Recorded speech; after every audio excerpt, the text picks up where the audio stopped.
went from high school to high school winning souls. Dr. Jerry Bryant had over 60 years of evangelistic ministry. He had over 60 years of evangelical ministry. He's been doing ministry since he was a teenager. High schools where thousands of people were saved. He went from high school to high school winning souls. Then he hosted a television show for a broader reach. He received a prophetic call by Mom Taylor by a prophecy live on a television forecast or television broadcast. 2 weeks later, even though he doubted the prophecy, he found himself doing exactly what Mom Taylor said. He was in San Francisco ministering to the homeless. He acquired a boat as his mobile ministry base, but it was really docked in San Francisco, but the boat was acquired because they told him that he could have the boat, and so he was able to get donations in kind and in resources for thousands of dollars to refurbish the boat to allow many homeless people to live there,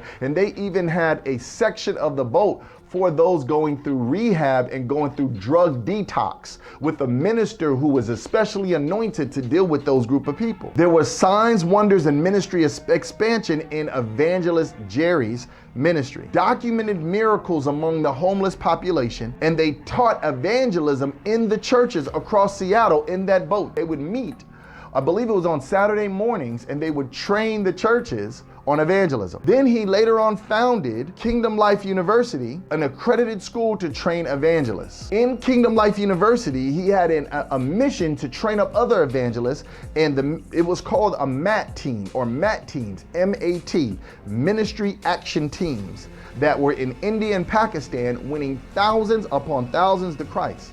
They used the Jesus film. They had projectors, lighting, and sound equipment, and they traveled with this training materials as well to these different villages, set up the Jesus film, let the people watch the Jesus film, then they preached the gospel and won the villages to Christ. They evangelized remote villages. Over 100,000 souls were reached with these efforts. They trained hundreds of indigenous ministers to then carry out the gospel, and that mission is still rippling today.